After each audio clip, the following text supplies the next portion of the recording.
Okay, everybody, I would like to thank you so much for being here and welcome you all, and especially to all of our speakers gathered here today and everybody who's watching comfortably, hopefully, at home through Facebook right now. Through the wizardry of technology, of course, we're able to join in this way. And we're also able to look at a live stream of the Ambular that you see here, currently sitting itself in isolation in forced space, where it's been comfortably housed for the duration of our aerospace-themed program for the last month and a bit.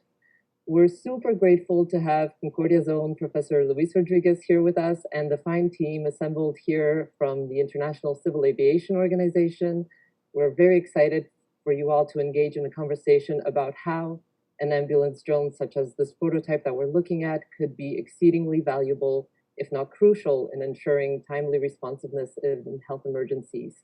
So on behalf of Force Space, I would like to thank you very much for making yourselves available for this virtual conversation.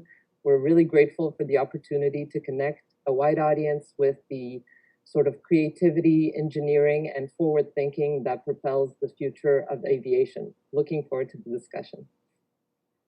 Thank you. So I'll start by introducing myself. My name is Luis Rodrigues. I'm a director of the Concordia Institute of Aerospace Design and Innovation, and I'm a professor at the Department of Electrical and Computer Engineering. We're here with several colleagues from ICAO. We have Yuri with us. We have Valeria, Dunia, Ruichun, and Martin. I'll let them introduce themselves. Yuri? Good morning, good afternoon, everybody. My name is Yuri. I work in the International Civil Aviation Organization, and I'm the program manager for multidisciplinary priorities. Thank you. Martin? Good morning, Luis. Good morning, everyone. I'm Martin Rico. I'm the conceptual design assistant from ICAO. Okay, thank you. Dunia?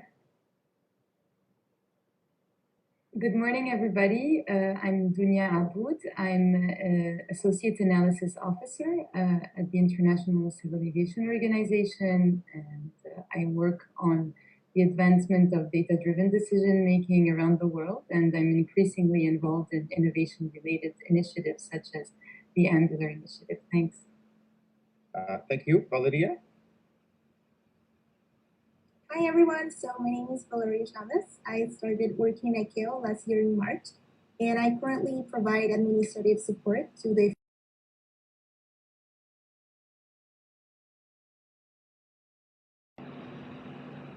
Hi everyone, so my name is Valeria Chavez. I started working at ICAO last year in March, and I currently provide administrative support to the Future of Aviation team in their Navigation Bureau. Thank you. Thank you. And Ruichun? I'm Ruichun. I'm Associate Information System Officer at ICAO. I'm a big fan of model aircraft since I'm a young kid. That's great. Thank you so much, everybody, for being here today. This is quite exciting. So I'll start by asking the first question to Yuri, who's the project manager of this project here at ICAO. So what exactly is Ambular, and what is the objective of this project? Yeah, thank you very much for the question. Perhaps before I answer it, we could show a quick video. Right this time.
we started down this journey in 2017 when we started working with Charles Bombardier, who is a recognized futurist and also a local fellow. And what he does basically with his outfit is he has a think tank that tries to figure out, what does the future of aviation look like? As we watched him and his team at this outfit called Imagine Active develop these new concepts, a few of us wanted to get involved as well. So the following year in 2018, some of us at ICAO volunteered basically on our own time to try and think of new types of concepts out there. And we came up with all sorts of things like drones to put people up ski slopes, to solar powered sailplanes that could be used during disasters, and a few other concepts. And then last year in 2019, we sat around as ICAO volunteers and we were thinking, we want to be part of the future too. So why don't we try and take one of these ideas and go through the motions of trying to make this a real thing. And so that's how we ended up with this Ambular project. When we looked at the ideas, we chose an ambulance for some reason, for various reasons. One of them was that we really want to work on a product that has a direct contribution to society. We see a lot of people out there with concepts to deliver packages or to do surveillance and things like that, But what we want to do is look at something that really helps society. So the ambulance was chosen, and if we look at what people are doing these days, we don't see too many people are out there doing this sort of thing. Perhaps one of the reasons is that there's a lot of R&D costs to get this sort of thing started up for real. And if your end product is something like an ambulance versus something like a flying taxi, then the market returns are just not there. Now, when we developed this project as the Ambular, we also understand that this is a community-driven project, right? It's driven by volunteers in the community who dedicate their time to it and try to further it. And so we wanted to make sure that from the beginning, our values were very clear. So we developed a creed, and basically it says that we will be socially responsible, environmentally accountable, and be a steward for data, as well as we would share IP with those who commit to these values. So this is quite important for us in the sense that it sets the values of us as a project, and we are committed to being able to show compliance with these values. For example, to the value of social responsibility. There are several oaths out there, the Archimedean Oath, the Hippocratic Oath. For data stewardship, there are quite a few frameworks that we can sign up to that are auditable. And of course, for environment, there are environmental standards. So we hope that through this presentation, we reach out to as many people as we can, and those who are interested and follow and agree with our values can join us down our journey. Thank you very much.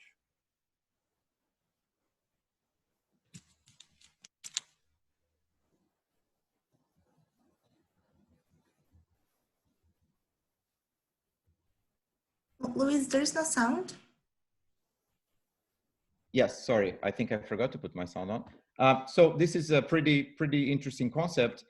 Thank you very much, Yuri. So I would like to know if Martin probably can give us a little bit of a help here in trying to identify what is different about this design and how did this concept come into place. Martin? Sure. Well, the main difference between this vehicle and the ones that are already being used in this kind of scenarios is that operational, production, and maintenance costs are much lower. It's also much smaller than anything on the market, and it will be built with less parts as possible. While Ambular is going to be an autonomous aircraft, we have to consider that there's a long path for this to work. So we are still having remote pilot systems and the capability of the paramedic inside to take control of the aircraft if any issue arises. All these properties make the Ambular an affordable aircraft and its availability to health centers much higher. We have different versions of the Ambular, and this is not the final one. We are working now in the third stage. Most of the emergency sequence will be handled by an AI system with a human supervision. An emergency call that could come from the app requests the services of the Ambular, and the system will sort out the location, assign the nearest aircraft and paramedic available. Any inconvenience in the commute or a remote pilot or the paramedic can take control over the aircraft. After the patient is stabilized on site, the aircraft will return to the nearest hospital. That's great. So very good. And next question is for Valeria.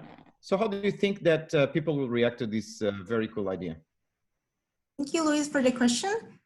I think when it comes to urban air mobility, people are either really excited about new developments or scared of all the factors that could possibly make the project go wrong, such as safety or noise, for instance. There are many factors.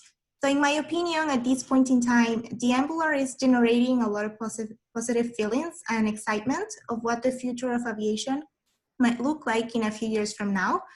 And since we actually have a mock-up to showcase, and not only renderings, I believe it is easier for people to be able to appreciate and to understand how the concept more or less will look like in the future. And even you can see in the pictures that are shown in the slides, that day, Dunia and I went to Fort Space, and we got the chance to see this bunch of little kids that were really excited about the Ambular. They were like, oh my gosh, what is that? And we even got the chance to see people walking through the window, looking at it and taking pictures. And that was really nice for us. And in fact, after sharing on social media our first article of the Ambular that was published initially in the United Aviation blog from ICAO, we received plenty of positive, but also constructive feedback regarding the design, which is totally fine with us. This actually helps our process of development, since we will definitely need to change a lot of stuff in our future designs. And this is also the main reason why the Ambular team is calling out for volunteers to be part of the project. So we need more experts, more brains like yours to contribute to its improvement. Thank you. Thank you, Valeria. Very, very interesting. As you said, engaging the community, engaging more people into this phenomenal project is very important. So my next question is for Dunia. How have you engaged the community in general and Concordia community in particular? Thanks, Luis. So just to give a little bit of background, in the summer of 2019, the team had decided to contact several educational institutions to see how we could, as the Ambular team, collaborate potentially on the project. And this brought us in touch with you, Luis, and the Concordia Institute of Aerospace Design and Innovation, which then led us to the opportunity to move the Ambular from its initial home, which was ICAO's headquarters, to Concordia University's Fourth Space. So that happened in March, when the prototype was showcased at the Fourth Space as part of an exhibition that was called the Takeoff and Touchdown Programming. And the idea is that if in a few months from now, the mock-up will be exhibited at the Aerospace Day 2020, which will have as theme the future of air and space mobility.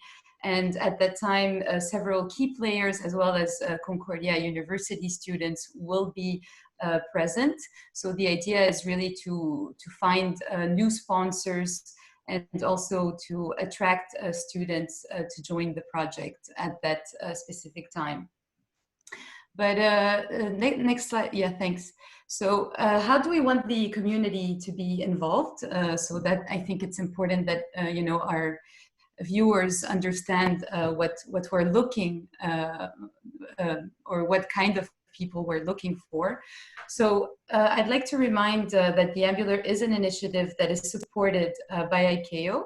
It's run by volunteers, and one important thing to mention is that the main objectives is to rally experts and students from all across the sector so they can work together on the idea and develop it as if it were a commercial product.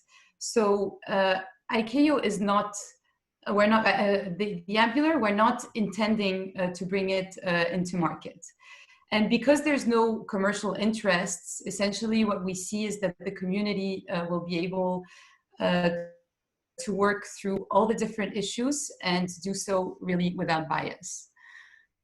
So ultimately, our hope is that the pursuit of building the Ambular will serve as a learning tool for volunteers, because it will give them the opportunity to engage in the process of figuring out how to unleash the potential of eVTOLs on improving people's lives. And therefore, if you look at the bigger picture, we're hoping that we'll be able to have something like the Ambular fly thanks to the Ambular project. And so we'll be getting one step closer to the United Nations Sustainable Development Goals, SDGs. So how can Concordia students get involved, or students in general, because really this project is open to everybody. So essentially anyone who's interested in taking part is welcome to contact us, the team, provided of course, as my colleague Yuri mentioned, that they adhere to the Ambular Creed. Also, in many ways, the initiative is really closely tied to ICAO's Next Generation of Aviation Professionals initiative, because it's looking to improve and widen recognition for the younger generation's critical role in the sustainable growth of our industry, essentially. So as part of our academic reach out, if you will, students at Concordia University are invited to join the team's efforts by working on the Ambular specific components. So I guess that at this point, Luis, you can take the floor and explain how students at Concordia could get involved in those specific components. Thanks. Thank you very much, Dunia.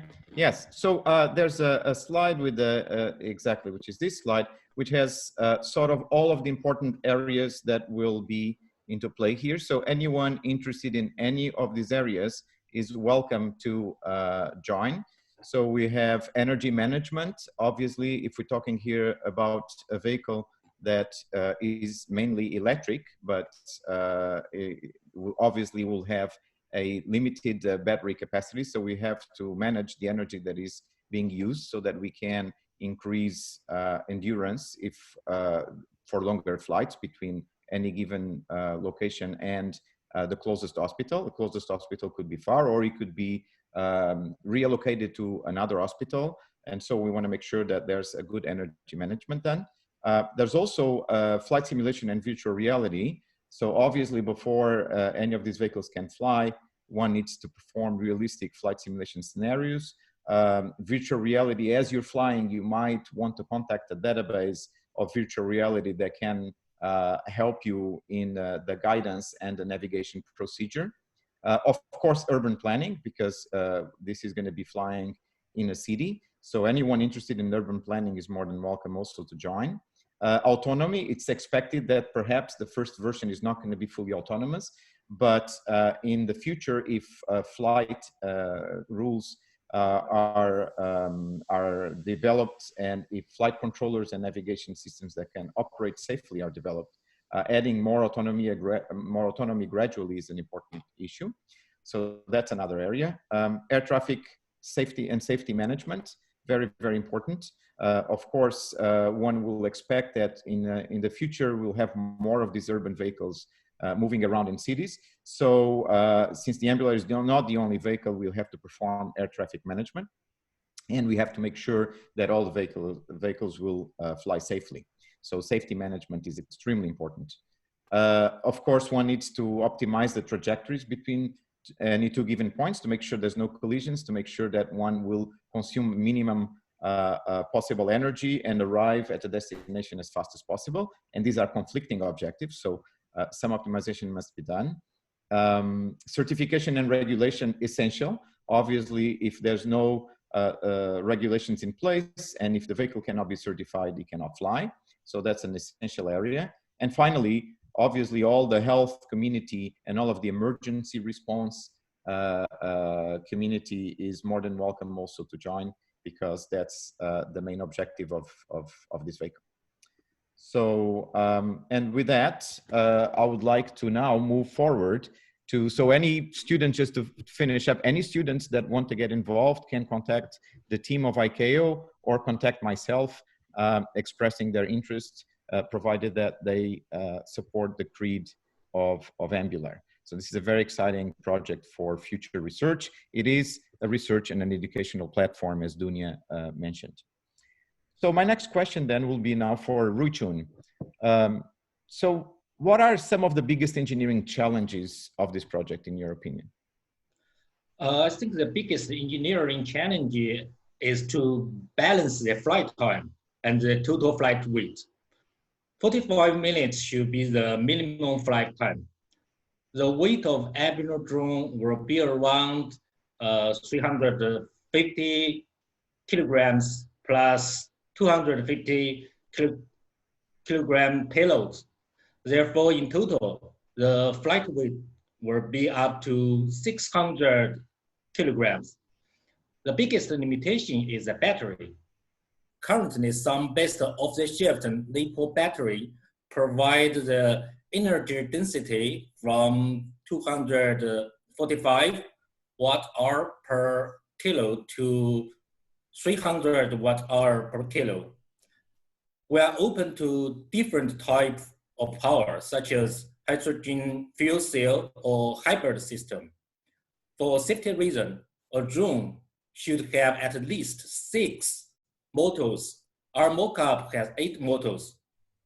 We are also thinking about to add foldable fixed wings to increase the total flight time.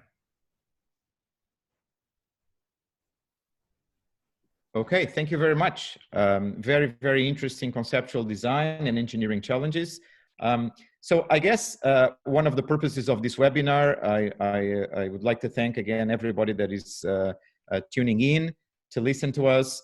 You'll have an opportunity to ask questions at the end, but before, I would like to ask one more question, and it's targeted at Yuri and Martin.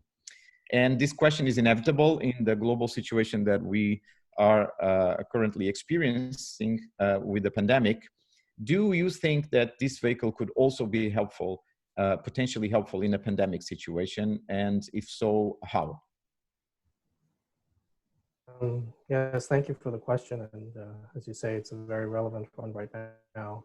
So the Ambular design, as you see it up to now, is not one that can help too much with the current type of pandemic that we're seeing. It could help, of course, transport people to hospital in a way that minimizes the possibility of infecting others.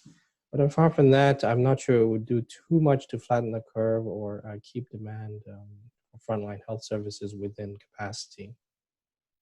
Now, having said that, I think it's very important to think about the nature of what we're trying to do. So if you look at the creed, it is really based on social values. And what that means is that we have a project here that could be, during a crisis such as this, we could really reimagine certain parts of it to see how could this concept be adapted to the existing crisis.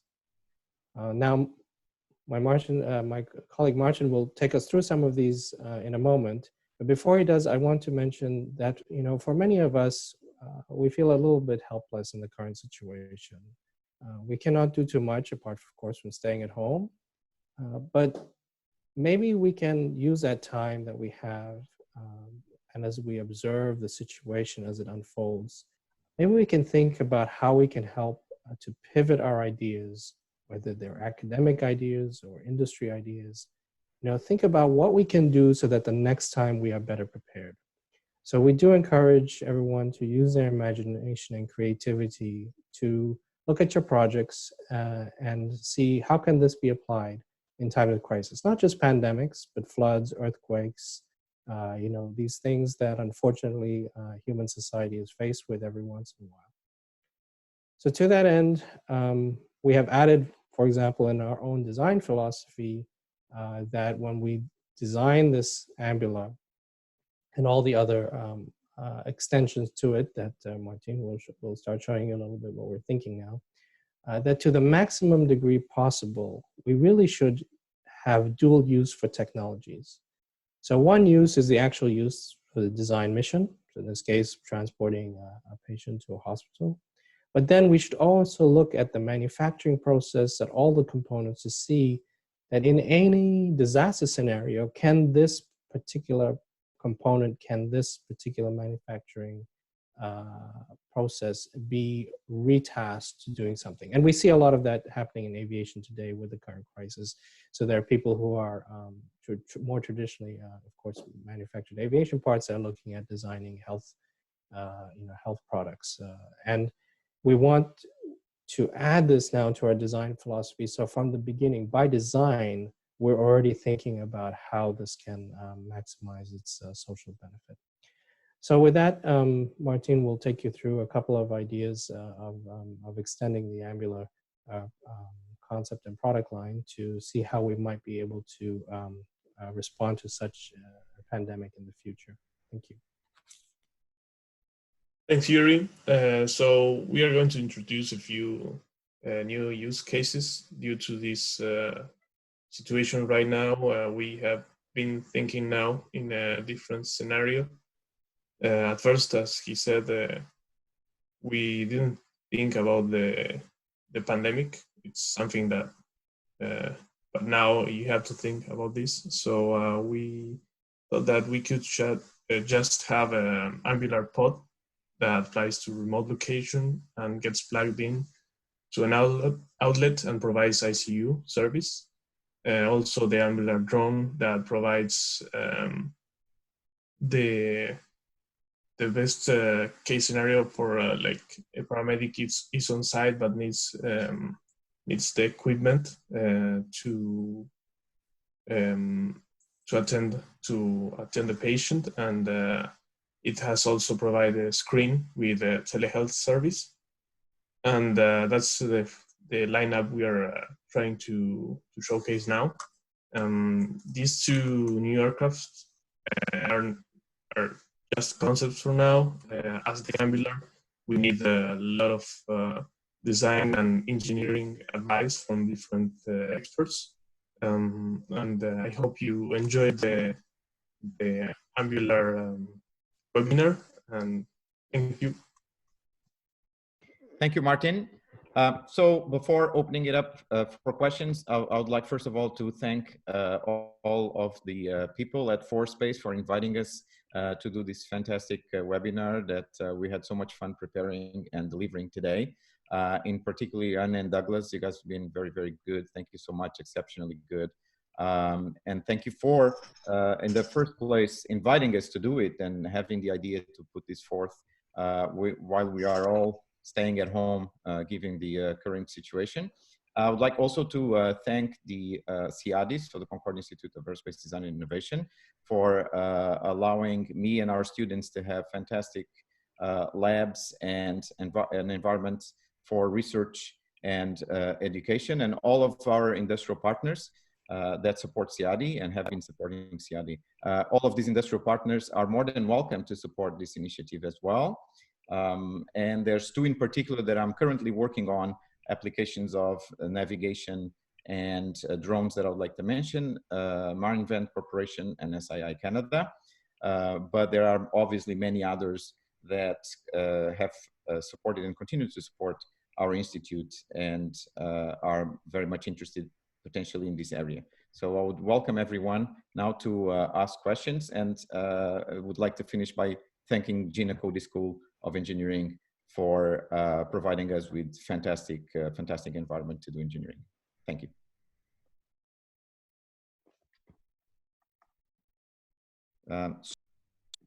Can we go for questions? Can you hear me? Just if anyone is on Facebook and they'd like to ask a question there, we can pass it on to the panelists. I know that we can see that there's we have about 15 people watching, which is great. Hello.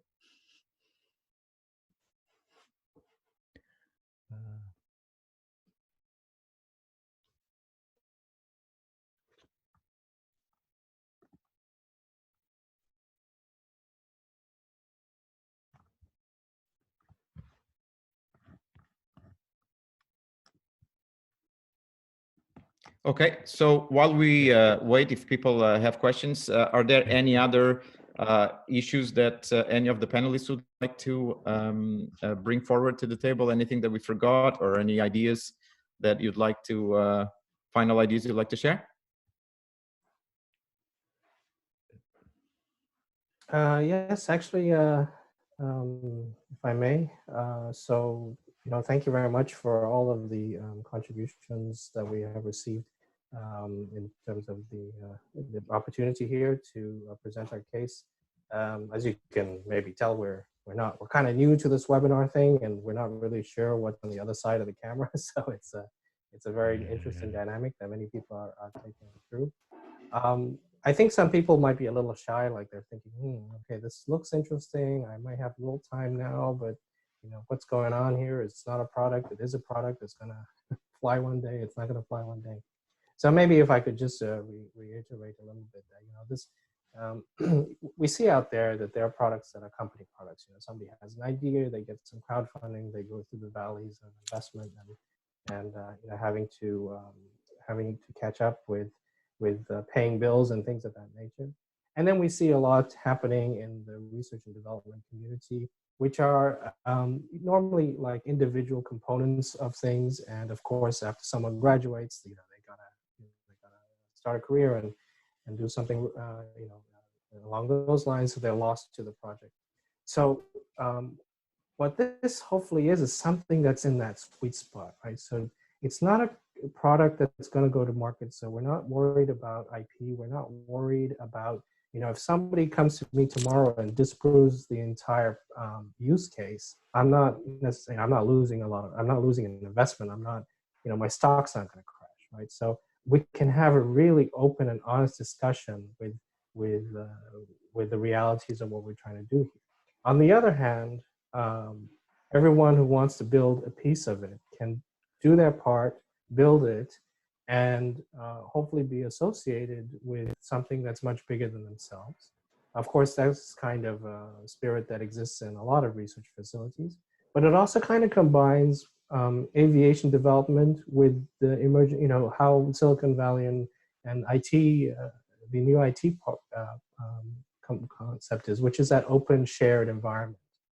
So, we've been looking up to see what's the best design for props, what's the best design for distributing energy. And, we know there are people out there who have good ideas, but they have to keep them proprietary because that's their business model. But in our case, we can really try and drive open development concepts for aviation. And I think, one of the great benefits of that journey is that it democratizes the ability to be part of the future of aviation. And we already see that. We see a lot of drone concepts coming out of areas that you wouldn't normally have associated with new types of aviation. But anybody out there who wants to buy a kit, they're just really paying for parts, a little bit for, overhead, but mainly for parts. Then they go online, they can download software for free, they can try things out for free. And we need to be able to, especially in the community that we have become right now, which is everybody is global but local, and even more so because we have to sit home and do things. But that doesn't mean that we cannot pursue these kinds of ideas. So all that to say, for the people watching and then reaching out to maybe those who are watching can also reach out to others. We have the website, ambular.org, where we have material, but don't be shy. Just as you kind of see us doing a webinar here without too much experience doing webinars, I think let's try and build a community around this concept, and hopefully that will then get some good values out of our community experience. Thank you very much for the opportunity, Louis. There were a couple of questions that came up through Facebook, and I think, Yuri, you actually kind of spoke to them. One was wanting to know more about how the drones might be built or what the status of the prototype was. And I think you already spoke to that. Maybe one of the last questions, which maybe Louis had already touched on, was how you might get involved in the Ambular project. Maybe it would be worth kind of reiterating that, how student or a not student might get involved somehow. Yeah, it seems that there's one question in particular of a company, how a company could get involved. Well, I think that the involvement of the companies is by funding research that the students are going to do that are connected to these projects. I don't know if Yuri, you want to add more to that, other ways that a company can help, also with in-kind, so fund and in-kind participation to provide, batteries, to provide sensors, and also funding for students to push this forward. That's what would come to my mind. Yuri, I don't know if you want to add something to that. Well, that's definitely the key part. Again, we want people to sign up with their enthusiasm, let's say, before with their resources, because we want them to believe in what we're doing. And people who have enthusiasm will find the best way to be able to lend their expertise and resource to the project, right? So we are very aware right now that financially there might be some issues, but people who may have lost some financial means have not lost their experience and knowledge. So we were talking to the airports community before, and it was kind of clear that with the numbers of the traffic being down right now, and their entire revenue base being based on fees and charges, naturally this may not be a good opportunity for them to give us monetary resources. But here's an entire community, thousands of people who can help us build the ground station for the Ambular. And so whether it's a company or it's a corporate entity or an individual working in a corporation, we want that enthusiasm to come and meet us. And then whatever we need to do to be able to maximize that kind of win-win relationship is what we will do. Okay, good. There's a couple of questions that Douglas meant here, has already mentioned here, but perhaps a quick comment to this could be interesting. One is, how many drones do you think that could be built? And the other one is if you have any flying prototype right now. I'll start off the answer, and then Ruichun and Martin can jump in. But basically, we have right now, let's say, a little family of models and prototypes. But what you see in fourth space is a mock-up, right? So it's not a flying thing. But as you see now on the slide that Martin is showing, we do have a few of these 3D printed, and a little bit, there's a bit some good degree of hacking going on these things. And so, but we do want to be able to get into some sort of, it's not going to be fast prototyping, but it's got to be something more than having an idea and being able to disprove it within weeks rather than right now what we have, which is months. But Martin, did you want to add anything more to that? Well, just if we have a flying prototype, we were building one of them at the end of last year. As my contract ends with ICAO at the end of December, I had to come back to Argentina, and now I'm here with this Corona situation. I couldn't go back to Montreal, so we were building actually one flying prototype in 1/10 scale. The thing is that we need to change a bit the design to make it more structural stable. Sorry, and we have all of the components that are required, but we are still working on this. It's an ongoing project, and we want to make it fly as soon as possible, at least the 1/10 scale. For the 1/4 scale model, we probably need more funds for that. And yeah, that's what I wanted to share. Okay, and it seems like there's one more question that just came up. And the question is, what are the main challenges associated with the regulation and certification of this project? Yeah, that is a very relevant question, and let me answer it this way, if I may. So, as you mentioned, this is kind of an R&D project, and it's also a learning tool and a learning platform. So we want the regulatory community to be a part of this process from the beginning, so that they, well, two aspects. One, they can tell us from the beginning what will or will not work from their regulatory perspective.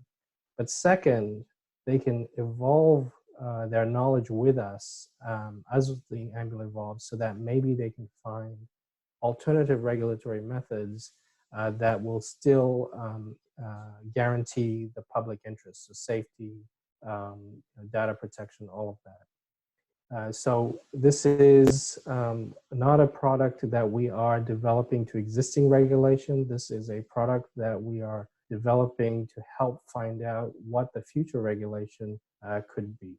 And so I think from that aspect, it's you know, an all-inclusive thing, which you won't find, let's say, necessarily in a commercial product, where of course, you know, there are going to be how do I say this, perhaps more lawyers involved discussing the details of regulation and how they can be applied. Rather, this is more, of course, the lawyers have to be there as well, but this is more about, you know, finding common solutions that we can then feed into the evolution process for this, what we call, I think it's currently termed urban air mobility, though I think NASA has a wider term for extended air mobility.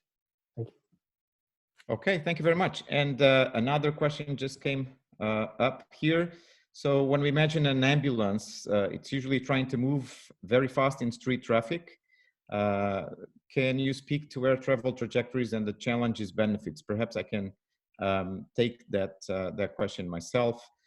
Well, obviously, it's way safer to fly than to drive in streets at a very, very fast velocity, especially when there's incoming traffic. So of course, one has to make sure that to be safer to fly, which it is nowadays even for travel, that one has a lot of redundancy in place in case some problem happens, then flying can be very dangerous as well, right? So with redundancy on actuators and sensors, and with flight control algorithms and navigation algorithms that provide safe flight, and with very good planning of trajectories, for example, trajectories that optimize the use of energy and make sure you get faster to the destination, do this trade-off of energy consumption and the time of flight, one can implement safe flights in the future. Of course, this takes time. Of course, it's not the first prototype that it's going to be necessarily flying autonomously with patients from home to the hospital. But in the future, what we expect is that we could have safe flights, as safe as flying by airplanes nowadays is. And I think it's clear that is the safest mean of transportation nowadays. There's way more accidents on the streets than there are flying. So that's, in terms of the trajectories, that's what is important. The trajectory has to make sure that there's no collisions, of course. Has to make sure, in this case, an emergency situation arrives as fast as possible, but there's also a trade-off with the available energy. To arrive as fast as possible, we need to consume more energy. And if you consume too much energy in a short period of time, we might not have enough endurance, right? Which was one of the problems that Ruichun spoke about. So let's see if there's more questions here. Lewis, could I just maybe compliment what you just said? Sorry. So I think one of the aspects that we need to be also looking at is basically what Professor Lewis has already said, but expanding that into the into the entire urban mobility environment. So one of the ideas, one of the creeds we have is environmental accountability. Environmental accountability means, of course, the doctors, the medical requirement is set, right? So somebody has to get to the hospital by a certain time, or they will be exposed to undue risk. But then there is an entire fleet of ways of how to get them from point A to point B, and not just the Ambular. And the environmental accountability part of our creed means that we will design the selection of the trajectory, both land, air, and whatever else, to minimize the effect on the environment while ensuring that the medical performance is met. And I think, so even if you're not part of the aviation community, if you're part of, urban mobility, or just, the shortest line between point A and point B, which is one of the oldest questions man has faced, then, we're interested in that kind of input as well. Thank you. Thank you very much. There's two more questions that came up. One of them is, what's the core software packages that you need to make the prototype fly, or the core software to make the prototype fly? So perhaps Martin can start answering this question, since you said you had a prototype and you're thinking of flying. Was there any particular software you're looking at?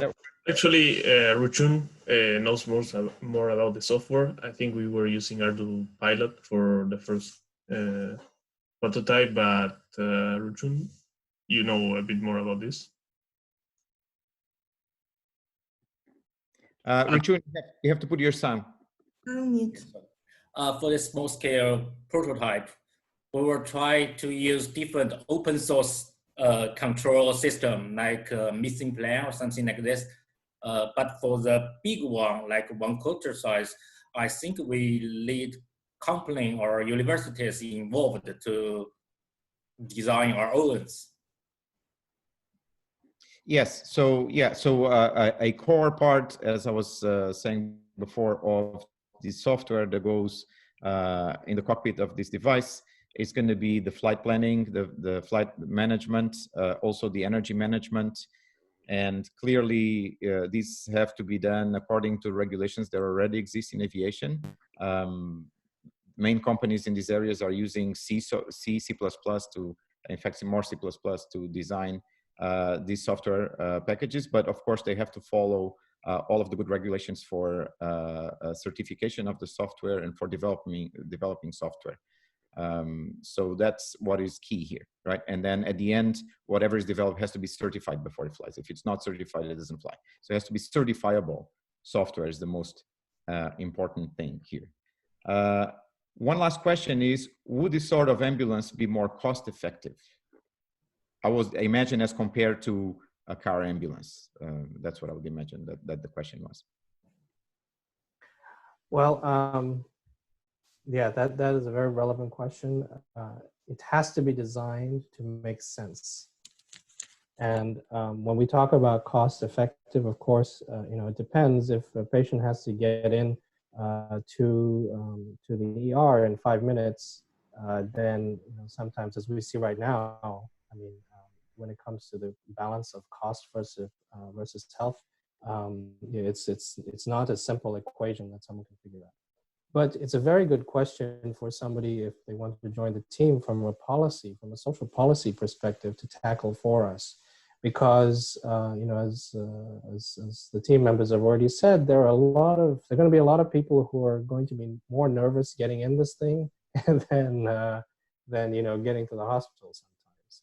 And we've also seen in the emergency medical services that provided by helicopters, the opposite, where people who don't necessarily need to be in a helicopter want to be in the helicopter just because psychologically they would like to get to the hospital quicker.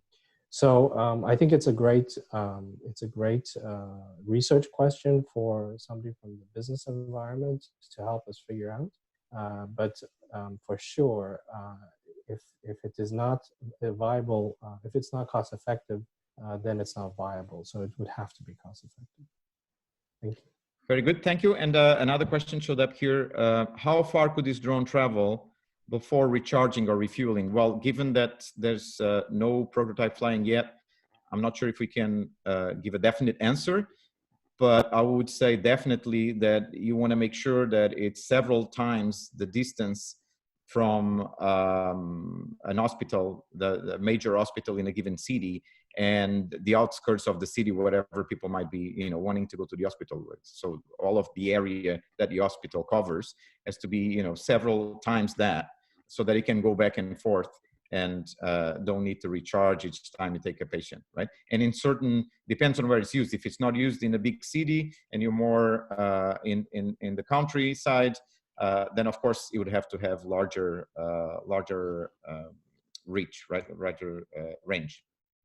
So there's. Also, I wanted to point out that with this Ambular, the main difference was to decentralize, to have it in different hospitals so that you can cover more areas without having to go farther away. So it has a short distance, short radius to cover. So the distance are much smaller than a helicopter could cover, right? But it's available in more health centers because of the affordability. That's what I wanted to add. That's definitely a good point. Yeah, so that is also a constraint that one needs to take into account. Again, this is not replacing also helicopters or ambulances that use the roads, right? So it's just one more thing to have in support of an emergency situation where we need to respond, and we need to respond fast. And another thing I'd like to bring up, because we touched upon it, but we didn't really get into detail, is that it doesn't need to just carry passengers or patients, right? This can be extremely useful to carry medicines, defibrillators, or any life-supporting machine to remote locations, or in the case of an emergency, right? So masks in the case of a pandemic and things like that. Okay, so I would suggest that this seems like there's no more questions. Could we put the video to finish up with sound? Put the video again. I think that, do you think is a good idea? That's a great idea. I'll do it again this time with the sound. Hold on one second. Thank you, everyone. Thank you. Thank you. Thank you, Luis. Thank you. Thank you. Thank you, everyone. Right this time.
Just quickly to say on behalf of Fourth Space, thank you everybody for your participation and your expertise. It was really great to hear from you and to share this project with our community. So obviously this video recording will be available for people to watch further down the line. And if more questions do pop up, we will shoot them over your way. And hopefully this means that more people not only learned about the project, but will want to get involved. So we'll be in touch with all the team at ICAO. And Luis Rodrigues, thank you again on behalf of Fourth Space and Concordia. And we'll speak to you all very soon, hopefully live.